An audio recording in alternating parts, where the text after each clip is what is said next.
Tapi yang menjadi pegangan kita, saya ulang lagi, itu ilmu dulu. Saya ulang lagi itu ilmu dulu. Saya berkali-kali menyontohkan, kalau ada orang kafir, orang yang tidak bersyahadat 70 tahun, kemudian dia bersyahadat sekali saja di akhir hayatnya. Itu kata Allah, qulil ladzina kafaru iyantahu yughfar lahum ma qad salaf. Katakan ke mereka yang kafir, jika dia mau bersyahadat, itu masa lalunya diampuni semua. Sehingga kedahsyatan kalimat ini luar biasa. Orang yang kafir 70 tahun saja, barokahnya la ilaha illallah ini, dosanya bisa diampuni semua. Nah kemudian karena ilmu ini tidak begitu populer atau kurang dipopulerkan, atau kita sendiri kurang menghayati, sehingga la ilaha illallah itu lebih dianalisis, cara lafadz ini, pelafatannya ada sanadnya enggak ya gitu. Terus cara melafatkan bareng-bareng seperti itu ada tumpengan ini bid'ah enggak ya. Jadi pertanyaannya sudah tidak tentang keramatnya atau sakralnya atau fadilahnya la ilaha illallah, tapi sudah macam-macam. Dan cara seperti ini ada hadisnya enggak, legal enggak, terus ada sanadnya enggak. Jadi saya mohon semohon-mohonnya untuk teman-teman yang di Al-Iman itu harus ngaji ya. Ngaji itu nanti kamu tahu cara mandang sebuah ibadah atau perilaku atau apa sajalah tahu. Karena al-ilmu yurisul ahwal, ilmu itu bisa mengilhami cara pandang. Dulu yaitu saya ulang lagi, ketika zaman Hindia Belanda, karena pemerintahnya Hindia Belanda itu, ulama-ulama keras sekali, sejelek-jeleknya ulama itu yang datang ke Umarok.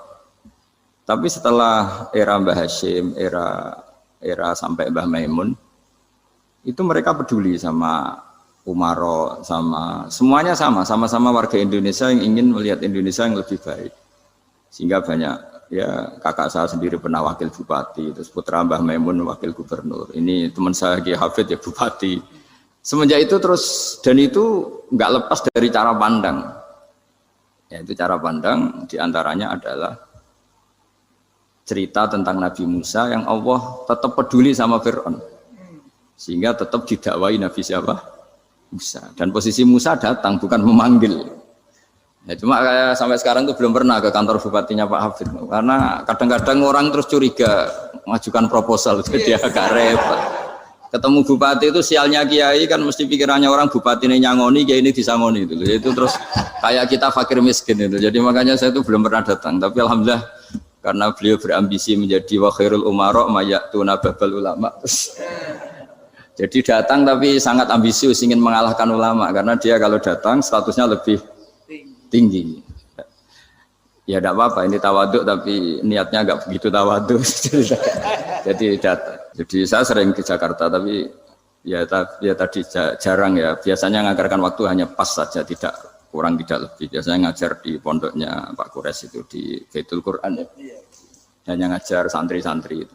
Nah, jadi pemahaman Quran dulu itu kata Imam Ghazali, itu membaca Quran itu membaca, bukan bercerita. Kalau kamu membaca seperti ini, kunta qori'an, kamu pembaca. Pembaca itu yang mengambil pelajaran. Tapi kalau kamu hanya cerita, itu namanya kunta hakian. Sebenarnya Anda tidak membaca Quran, tukang cerita. Misalnya tadi, cerita Nabi Musa datang ke Fir'aun. Itu kalau kamu hanya cerita, wah dulu itu ada orang namanya Fir'aun, didakwai Nabi yang namanya Musa. Ya itu namanya tukang cerita. Kalau kamu pembaca tidak gitu. Betapa baiknya Allah, orang sengawur Fir'aun saja inginnya Allah masih ingin diselamatkan dengan mengutus Nabi Musa kekasihnya. Itu namanya kunta qori'an, kamu pembaca betul, bukan kunta hakian, kamu tukang cerita. Begitu juga seterusnya tentang Quran ayat-ayat seterusnya. Sehingga yang diharapkan dari pembacaan Quran itu memang kita sebagai ahli baca, ahli mu'tabir ya, ahli yang ngambil pelajaran, bukan tukang apa? Cerita. Sehingga dulu ketika Sayyidina Umar radhiyallahu anhu ketika membuka Baitul Maqdis atau Baitul Muqaddas dan diajak syukuran, pesta-pesta makan itu. Beliau enggak mau. Ketika ditanya kenapa engkau enggak mau? Alasannya itu langsung beliau baca Quran. Jadi saya punya sekian contoh. Saya ulang lagi, saya punya sekian contoh. Orang-orang dulu dengan Quran itu menyatu, bukan sekedar dihafal tapi menyatu. Sehingga bawaannya itu sudah Qur'ani, sudah Qur'ani. Saya beri contoh pertama Rasulullah SAW, nanti Umar kedua. Rasulullah itu pernah nggak makan sampai 3 hari. Terus ditanya oleh sahabat, lalu kekuatan engkau bisa hidup apa? Terus ngendikan al-aswadani, maksudnya itu tamar dan air, hanya makan kurma dan air. Tapi beliau tidak ketemu roti atau nggak ketemu nasi lah kalau orang Indonesia. Ketika hari ketiga dikasih makan oleh sahabat, dipotongkan kambing, kemudian baru makan 3 lukmah. Kira-kira ya 3 asupan nasi, berhenti. Padahal sahabat yang lapar sama dengan Rasulullah itu membayangkan Nabi itu sampai kenyang, sampai apa. Tapi ketika ditanya, seperti ini pun nanti ada hisabnya. Walatus alunna yauma idzin anin naim. Jadi acara makan-makan gini itu nanti ada hisabnya. Nabi nangis. Akhirnya sahabat nggak jadi nerusin makan. Jadi ketakutan orang dulu sama ketika Sayyidina Umar dijak pesta ketika memenangkan Baitul Maqdis itu. Inna wa ta'ala ayyara qauman. Allah itu mengkritik sebuah komunitas kaum karena apa? Adhabtum thayyibatikum fi hayatikum dunya wastamta'tum biha. Kamu adalah orang-orang yang jatah nikmat kamu sudah kamu habiskan di dunia. Adhabtum itu kalian habiskan jatah kenikmatan kamu di dunia. Wastamta'tum biha, kamu di dunia sudah berpuas-puas. Maka jatah Anda sekarang di akhirat habis. Sehingga Sayyidina Umar enggak mau pesta-pesta karena takut jatah nikmatnya habis. Kata beliau terus astabqi thayyibati, akan saya sisakan sisi-sisi kebaikan saya supaya tidak habis. Corong Jawa itu aja dientek-entekno biar jatahnya masih. Sehingga di dunia kiai itu ya meskipun saya akrab bupati, akrab mungkin wakil gubernur, saya itu ya jarang ketemu. Karena kalau orang Jawa bawaannya ketemu ya makan-makan, guyon-guyon. Nak keterusan ras mlebu swarga. Makanya saya pastikan Pak Yusuf Mansur kesini tidak akan saya jamin, biar aja, biar jatahnya masih. Jadi ini bukan karena saya bakhil, biar jatahnya masih. Ya, jadi itu ilmunya kiai. Nah, efek dari ilmu ini dahsyat. Kalau Anda berpikir tentang nasib Anda di akhirat, nanti bawaannya juga tidak akan mudah menyalahkan orang lain, tidak akan menghakimi orang lain karena sibuk dengan dirinya sendiri, tapi tidak dengan makna egois, tapi makna orang baik itu siapa? Orang yang sibuk dengan app pada dirinya, dengan kekurangan pada dirinya, saking sibuknya mikir app-nya sendiri, tidak sempat mengoreksi app-nya orang lain. Itu awal ilmu. Ilmu itu tidak dimulai dari larangan. Kalau larangan karuan, tidak termasuk ahli surga orang yang suka mengadu domba, tidak termasuk orang baik yang cari kesalahan orang lain. Itu namanya pelarangan. Tapi ilmu itu di atas nahi, di atas pelarangan itu. Kamu punya kesadaran bahwa kamu itu yang penting selamat dulu, jangan memikirkan orang lain. Dengan makna bukan egois, tapi dengan makna supaya tidak menyalahkan orang lain. Nah, saya termasuk ya boleh dikatakan kiai lah, yang paling fanatik bahwa semuanya itu harus dimulai dari ilmu. Ya saya ulang lagi, dimulai dari ilmu. Nah, dari sini kemudian saya berharap Indonesia menjadi damai, menjadi baik. Itu bukan karena kita baik-baik banget ya, tidak mungkin kita ada nabi, tapi karena sudah sibuk dengan memikirkan kesalahan diri sendiri. Sehingga misalnya kita baca Quran, Rabbana dzalamna anfusana, lalu kita langsung ingat betapa hubungan kita dengan Allah itu harus ikrar dulu, merasa dolim dulu, merasa salah dulu. Nah, kalau semua orang merasa salah di depan Allah itu mesti bawaannya agak mudah menyalahkan orang lain, karena kita bilang Rabbana dzalamna anfusana. Nah, itulah ilmu-ilmu yang mungkin banyak pembaca Quran tapi hanya baca, atau kalau baca ini tok disebut al-haqi, ahli cerita. Yang dibutuhkan tuh al-qari', pembaca kemudian mu'tabir, kemudian mau beriktibar. Seperti yang dilakukan tadi Harun Ar-Rasyid tadi. Inna wa ta'ala arsala man huwa khairun minka ila man huwa syarrun minni. Wa ma'adzalika yaqulu wa ta'ala faqula lahu qaulal layyin. Ini kamu tidak usah memaksakan musyaddid keras sama saya, karena Allah Ta'ala telah mengutus orang lebih baik ketimbang kamu, yaitu Nabi Musa, ke orang yang lebih jelek ketimbang saya, yaitu Fir'aun. Itu saja harus beretika. Faqula lahu qaulal layyinan la'allahu yatadzakkaru aw yakhsha. Dan alhamdulillah bawaan kita sebagai orang Timur atau orang Jawa itu kalau mau ngandani orang itu halus sekali. Di antara bentuk kehalusan kata-kata diceritakan di ayat lain. Ketika Nabi Musa ketemu Fir'aun. Dawuhnya begini. Fakul apa itu yang di juz 30 yang juz di juz 30 ini yang bagian dari kan tadi hanya fakul lahu qaulal layyinan. Lahu qaulal layyinan itu bentuknya apa? Ya, bentuknya apa? Itu Nabi Musa disuruh ngendikan sama Fir'aun. Apakah kamu mau saya nasihati? Fakul halaka ila antazakka. Halaka itu pilihan, hal itu istifham. Laka itu otoritatif. Jadi betapa santonya kalimat itu. Fakul halaka ila antazakka.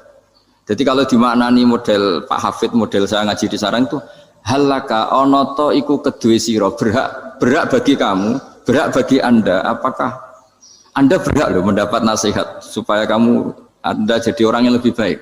Halaka ila antazakka. Jadi tidak kalimat perintah, tapi kalimat pilihan.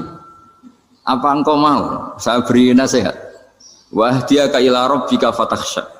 Dan saya beritahu kamu tentang Tuhan dan kemudian kamu menjadi orang yang baik, fatakhsha, orang yang punya khasyah, punya. Jadi kayak apa kalimatnya itu? Napa jenengan kersa? Itu kalau orang Jogja, orang-orang daerah-daerah yang berada nyuguhi tamu itu kan, ayo makan-makan. Itu kan kayak tamunya itu kelaparan. Masa Pak Yusuf Mansur kelaparan? Tidak mungkin kan.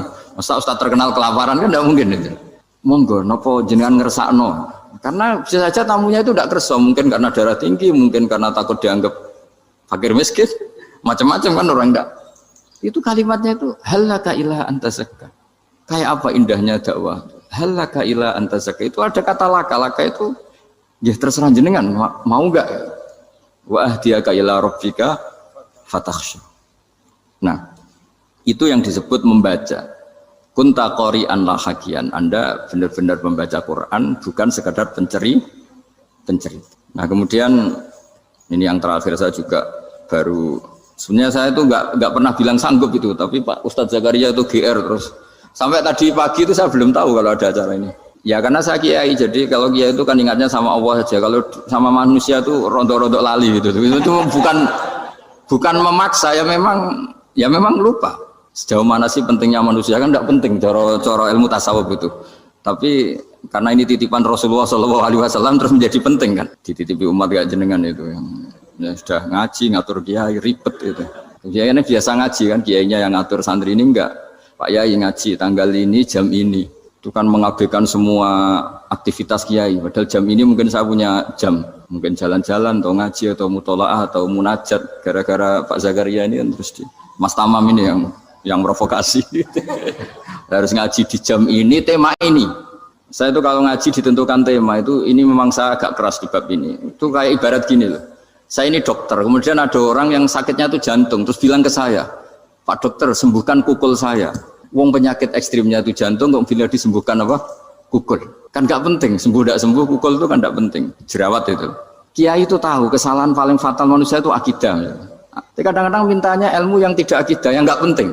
Jadi kadang-kadang kiai itu ya digurui betul kalau di Indonesia. Misalnya ini tidak nyindir loh, memang marah betul kalau di bab-bab seperti ini. Tapi ini biar jadi ilmu masif, ilmu yang general. Saya ulang lagi ya, Anda jadi dokter, tahu pasien Anda ini penyakit jantung kronis atau sudah fatal lah sudah.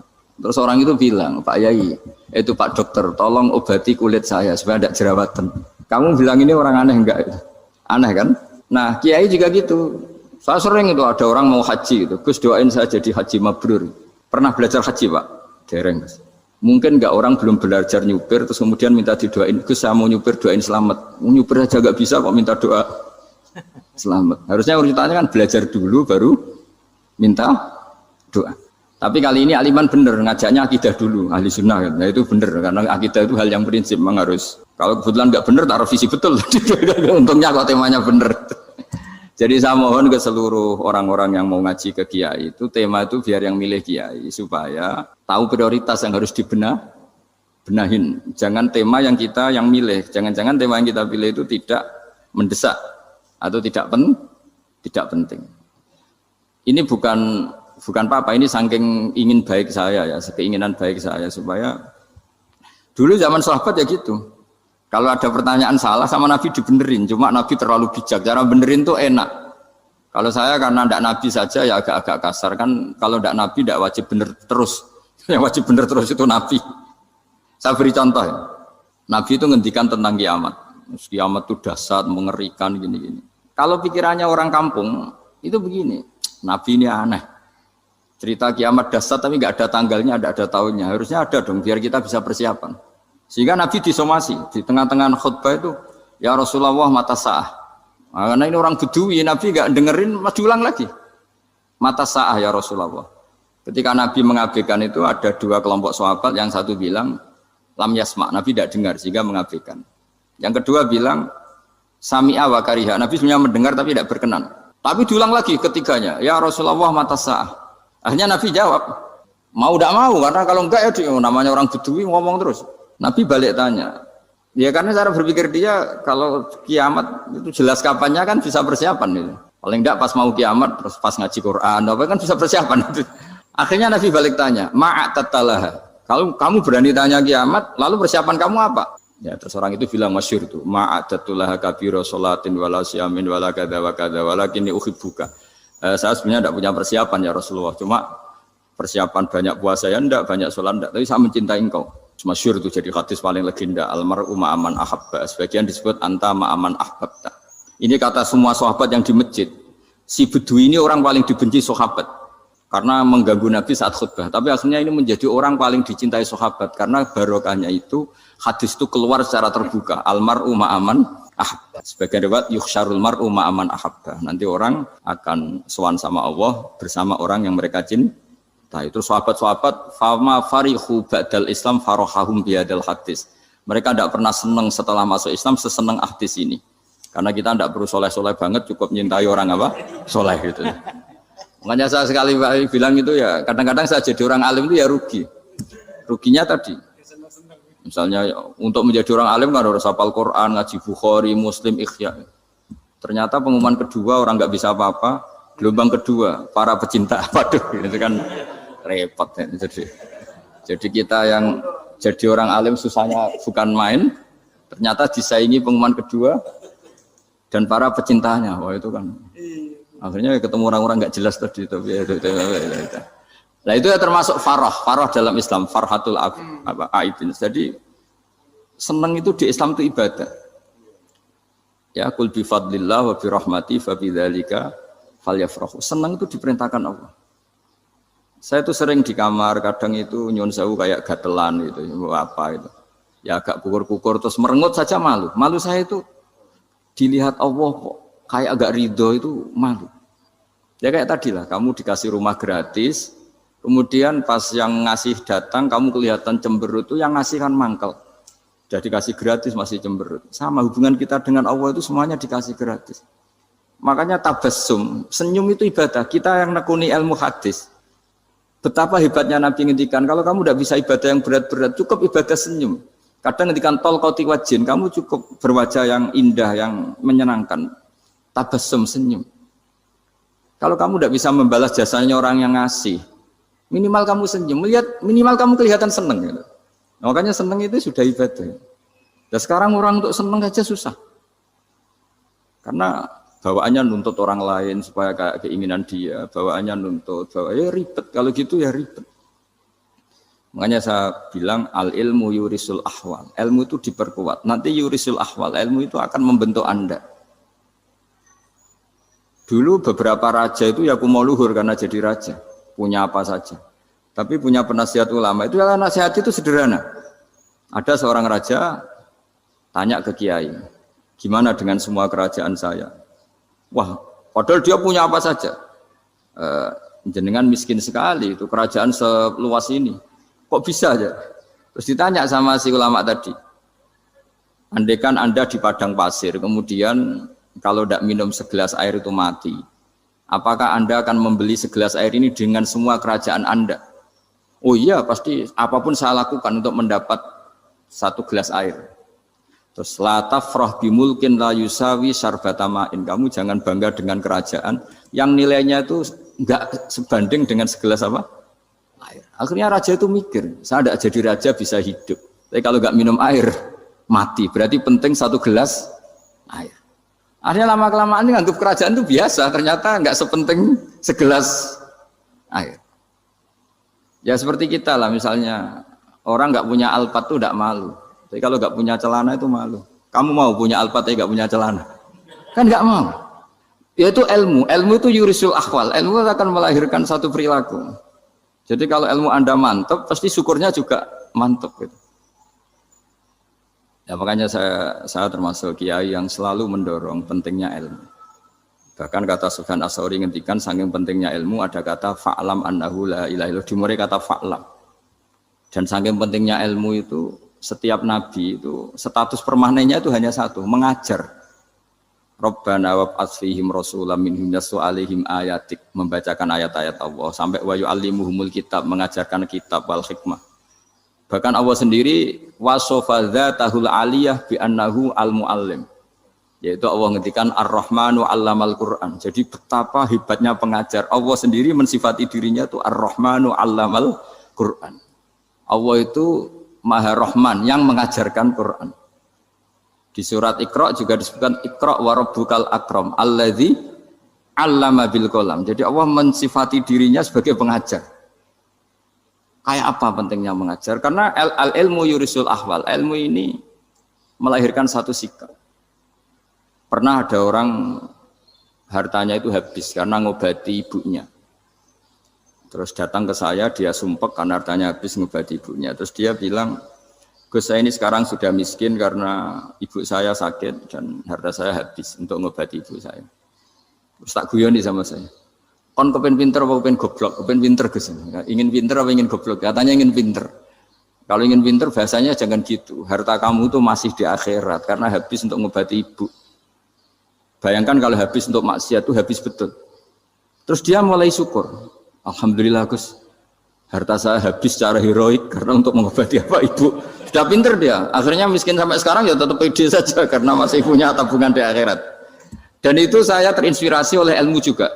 Jadi dulu Sayyidah Aisyah itu pernah nyimpan sepotong daging kambing, disimpan untuk dimakan beliau, karena beliau mau iftar ya, mau buka atau apa. Singkat cerita, karena bawaan keluarga Nabi itu sakhok, ada orang minta dikasihkan. Suatu saat akhirnya kan habis, terus Nabi tanya, yang daging tadi di mana? Habis. Terus Nabi cara menjelaskan itu indah sekali. Harta kamu itu baju yang kamu pakai nanti ya rusak, yang kamu makan nanti ya ke WC. Wa tasaddaqta fa abqaita. Memang di semua riwayat itu pakai dhamir mukhatab mudzakkar, meskipun asal usul riwayat itu untuk Sayyidah Aisyah karena untuk umum. Yang kamu sedekahkan tuh yang masih. Kamu jangan bilang kamu sedekahkan tuh yang habis, yang kamu sedekahkan tuh yang masih. Misalnya saya punya uang 1 miliar misalnya. Terus pernah tak sedekahkan ke fakir miskin atau ke kiai atau ke pondok 100 juta. Itu yang mesti masih, karena kadung di luar kekuasaan kita. Kadung lillahi ta'ala. Justru yang masih itu yang potensi nanti untuk hal-hal yang kurang positif. Semenjak itu orang sedekah itu begitu entengnya, karena itu yang masih. Ya tapi tentu sarannya yang tepat ya. Saya sekarang sering kampanye sedekah tepat. Karena misalnya sering saya itu didatangi orang kaya. Gus saya ini punya uang banyak, ingin punya masjid biar dipakai orang Jumatan. Terus saya bilang, kamu ingin jadi orang baik betul apa baik versi Anda? Baik betul Gus. Tak ajarin mau, gak tersinggung, mau Gus. Kalau Anda bikin masjid di kampung Anda, masjid terbaik di dunia sekalipun, yang bingung saya ahli fikih. Kok bisa? Kan terjadi 2 Jumatan, nanti sahnya yang mana? Kamu enak aja bikin masjid, kamu bikin masalah baru bagi kiai fikih di daerah kamu. Belum nanti orang terus migrasi ke masjid Anda karena lebih baik, koriknya lebih baik. Kamu membunuh masjid yang lebih tua, itu nggak sopan sekali, masjid itu sudah lebih tua kamu. Akhirnya mikir, nggak usah Gus kalau gitu, sedekah apa saja, yang penting perintah jenengan gimana. Ya sudah. Jadi sedekah itu juga harus dibina supaya kalau orang kan bisa saja kan uang 100 juta itu untuk fakir miskin manfaat, ternyata untuk masjid yang sifatnya aksesoris, untuk lampu yang kristal yang mahal-mahal bukan yang pokok. Itu pentingnya ngaji ya. Jadi lagi-lagi al-ilmu yurisul ahwal. Ilmu itu melahirkan satu sikap. Jadi ketika ada masjid baru, kalau orang nggak bisa ngaji fikih, wow ada masjid baru, masjid banyak. Tapi kalau yang ngaji fikih ngerti ini malah ada masalah baru karena ada ta'dudul Jum'atan. Gimana hukumnya 2 Jum'atan dalam kondisi yang tidak mendesak. Makanya sekarang saya baru kampanye itu. Dulu itu kalau ada masjid banyak itu kan faktornya beda ormas, beda pemahaman atau agak jauh. Masih hukum sosial. Atau bawaan kondisi. Misalnya di dekat UGM itu ada masjid kampung pertama. Bawaan masjid karena ada kantor besar, atau bawaan ada pabrik besar, atau ada sekolahan besar. Tapi sekarang itu ada pertanyaan baru, ada masjid baru karena ada orang kaya ingin bikin masjid, itu gimana itu hukum? Nah, tapi kalau orang nggak nekuni fikih itu ya langsung wah bagus untuk bangun masjid. Bagus piye gini sing kangelan memfikihkan tadi. Nah itu ilmu. Jadi kalau yang tidak nekuni fikih itu ya tidak tersiksa, tapi yang nekuni fikih itu pasti tersiksa karena seperti itu tadi. Ya jadi saya mohon di antara cara kita dakwah secara damai itu dimulai dari Rabbana Zolamna Anfusana. Itu dipakai Nabi, di redaksinya diganti dengan makna supaya kita per individu matur Allah apa ini zolam tu nafsi zulman kabiron katsiran. Nah bawaannya orang mengaku dolim, mengaku salah itu kan sudah tidak sempat mikir salahnya orang apa lain, dan dari sini kemudian dia jadi orang yang tawadhu, yang ubudiyah, yang macam-macam. Sehingga Nabi itu bukan dianggap ya, pasti penjelas terbaik. Terus Allah meredaksikan wa ma tuqaddimu li anfusikum min khairin tajiduhu indallah. Apa saja kebaikan yang kamu sudah berikan untuk Allah sampai akhirat itu ya pasti kamu temukan di akhirat. Terus yang terakhir saya beri contoh orang peminta-minta sa'il. Itu Sayyid Ali Zainal Abidin kalau ada orang minta-minta terus dikasih, misalnya dikasih ya 100.000 atau 50.000 atau 10.000 sesuai kemampuan yang memberi, itu marhaban biman hamala zadi ilal akhirah. Saya terima kasih ya, gara-gara kamu minta uang saya jelas sudah sampai akhirat. Coba kalau di rumah bisa saja untuk hal yang tidak positif.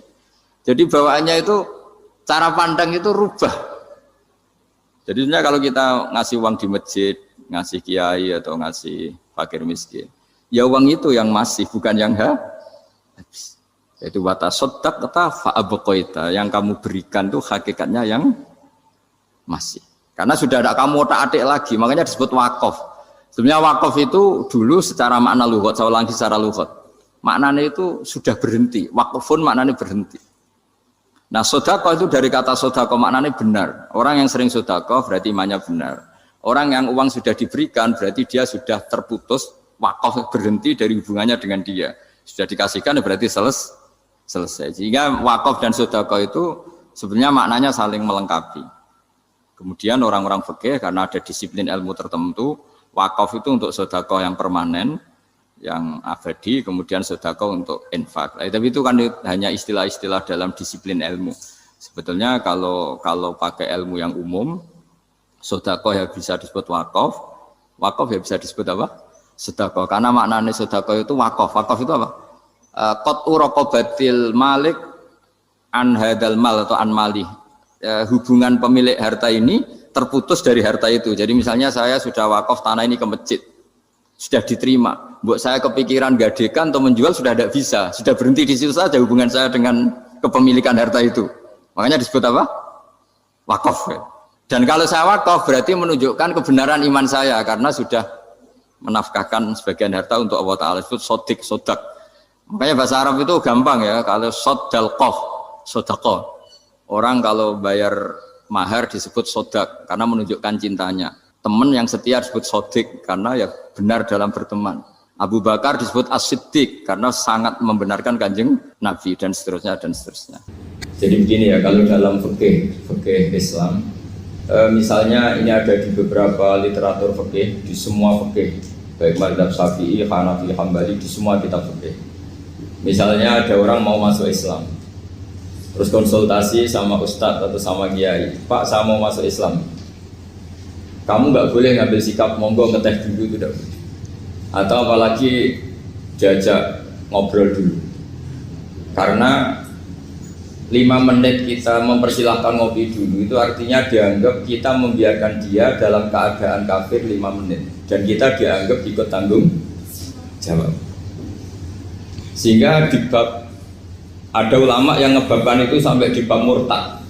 Termasuk murtad adalah orang yang dimintai mensyahadatkan non muslim kemudian disuruh ngopi dulu atau enggak, karena dianggap pembiaran sekian menit masih berstatus kafir. Jadi ibaratnya gini ya, kalau kita mungkin baru bapak-bapak baru pakai celana pendek terus ada orang kecelakaan di jalan, saya tak pakai baju dulu nanti baru kamu saya selamatkan, itu kan naif. Kalau begitu saja naif, apalagi orang yang kafir kemudian pas mau minta disyahadatkan kita bilang monggo mandi-mandi dulu, ngeteh-ngeteh dulu. Berarti ada pembiaran sekian menit, dia masih berstatus kafir. Artinya begini, kalau dia saat itu kok dimatikan oleh Israel, berarti mati dalam status kafir. Dan kita ikut tanggung jawab karena harusnya bisa Islam, andai kan kita mensyahadatkan saat itu juga. Jadi itu bab-bab yang dianggap ekstrim dalam kutubil fikih, bab-bab fikih. Makanya dalam kitab fikih, saya berkali-kali ada non muslim mau bersyahadat ke saya, itu saya bilang ke santri-santri saya, saat itu juga harus kamu ajarin, meskipun pakai bahasa Indonesia. Yang penting status kafirnya apa? Zina. Baru setelah itu ada hukum sosial ya, mungkin kita nawarin teh atau kopi atau apa. Makanya di sini dibabkan bab seseorang harus tergesa-gesa atau bercepat-cepat atau ngambil sikap bergegas untuk melakukan kebaikan. Terus ayat kedua yang dipakai Izzuddin bin Abdus Salam itu begini. Ketika Allah mensifati orang munafik, status orang munafik itu apa? Wa idza qamu ila sholati qamu kusala. Mereka kalau dipanggil untuk sholat, dia berangkat tapi kusala secara malas-malasan. Sehingga untuk menunjukkan kita loyal sama Allah itu ya paling tidak ada sikap di atas rata-rata ya. Makanya ada sa'i ya, lari-lari kecil, tawaf juga disunatkan ada lari-lari kecil, disebut ar-romal, romal itu lari-lari kecil untuk menunjukkan bahwa kita loyal sama Allah itu tidak sak kobre cara Jawa. Nah itu dibabkan sendiri. Jadi beda antara tergesa-gesa sama ekspresi serius. Jadi musyawarah itu ya kira-kira kan nggak mungkin lah kita dipanggil rektor atau kiai atau orang tua kita terus jalan leha-leha, itu kan nggak mungkin. Nah contoh yang diambil di sini begini, ketika ada debat terbuka antara Fir'aun dan Musa, saya ulang lagi ya, ada debat terbuka antara Musa dan Fir'aun, kan Nabi Musa datang ke Fir'aun, lalu kata Fir'aun, ini asal-usul ayat ini saya terangkan sejarahnya. Kata Fir'aun, lalu kalau kamu tidak nuhankan saya, Tuhan kamu siapa? Terus kata Musa, Rabbus samawati wal ardi, yang nuhani langit dan bumi. Fir'aun masih berkelit. Kalau Tuhan di bumi, setahu saya kemana-mana yang dituhankan saya, kata Fir'aun. Ma'alim tulakum min ilahin huiri. Terus Nabi Musa masih ngendikan, ya sudah Tuhan yang nuhani langit. Terus Fir'aun manggil Haman. Haman itu arsitekturnya Fir'aun. Ya Haman ibnili sorhal ali abduhul asbab samawati fa'atoliya ila ilahi Musa. Haman bangunkan kami piramida yang tinggi, saya ingin melihat Tuhannya Musa. Musa akhirnya mikir, karena kalaupun Fir'aun bisa naik ke langit tetap tidak bisa melihat Tuhan. Kita tahu Tuhan nggak bisa dilihat, kita yang mukmin aja udah lihat, apalagi Fir'aun rivalnya kan. Akhirnya Musa ganti argumentasi, yaitu argumentasinya Musa, Rabbukum wa Rabbu abaikumul awwalin. Ini perlu diingat dan perlu saya sampaikan. Yang nuhani kamu dan yang menuhani leluhur kamu, itu sangat memukul Fir'aun. Karena logikanya kalau Fir'aun itu Tuhan, berarti babanya dulu tanpa Tuhan. Ini ada Tuhan terlambat. Jadi kalau Fir'aun Tuhan, berarti mbahnya tanpa Tuhan, karena zaman era mbahnya belum ada Tuhan. Karena perdebatan itu banyak punggawa Fir'aun yang mukmin. Wah ini Fir'aun nggak bener ini. Kalau dia Tuhan berarti mbahnya tanpa Tuhan. Karena kalau iman itu akan diadili, akan dieksekusi, maka orang ini berstatus rajulun mukminum min ali fir'aun yaktumu imanah. Maka di Quran diterangkan wa qala rajulun mukminum min ali fir'aun yaktumu imanah. Ada seseorang yang iman tapi menyembunyikan iman. Lah orang ini selalu ikut rapat di rapat-rapat penting Fir'aun, termasuk rapat ketika Fir'aun dan para tentaranya memutuskan membunuh Musa. Karena dia ikut rapat dan eksekutornya besok disuruh nangkap Musa, orang ini malam itu juga nemuin Musa terus bilang innal mal ayat tabiru nabikal yaqtulu ka Musa, rapat tadi malam memutuskan kamu besok dibunuh, maka kamu harus bergegas meninggalkan Mesir. Nah, dari kesimpulan itu, dari cerita itu kemudian diambil secara hukum fikih bahwa untuk menyelamatkan darah harus jasa, harus bergegas. Andai kan Musa itu kok sak kobre, sak sempate, maka keburu. Andai kan ini rojul ini tadi, orang tadi penasihat tadi, kok sak kobre ya, maka berarti Musa terlanjur tertang. Jadi itu pentingnya ulama ya. Jadi cerita yang linier, cerita yang seakan-akan cerita di tangan ulama tetap menjadi al-ahkam al-fiqhiyah, menjadi ketentuan-ketentuan apa? Fikih. Jadi yang diambil di sini adalah lelaki tadi yang ikut rapat tadi bergegas menemui Musa, memberitahu kalau kamu besok mau dieksekusi, fakhrus, maka kamu harus secepatnya keluar dari Mesir untuk menyelamatkan diri. Terus oleh Saizuddin bin Abi Salam dibabkan bab harus tergesa-gesa menyelamatkan darahnya orang apa? Islam.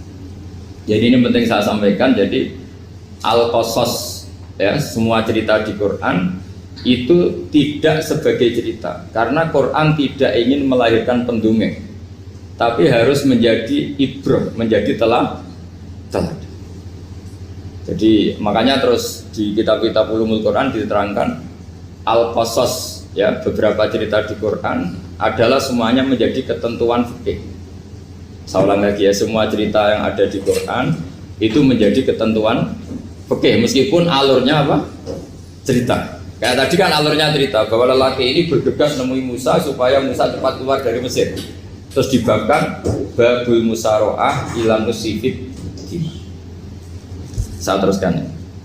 Wa kama laro'ai nama yaktulu musliman lau tabtu'u alaihi lakota lagu fal musaroah ila takrisihi min wajibatun idlaisal unatu mahmudatan fi kulli syai'in falaha mawatin tuhmadu fiha wa mawatin tudamu fiha wa kadzalika al musaroah wal lain wal dhulta wa ghairuhuma.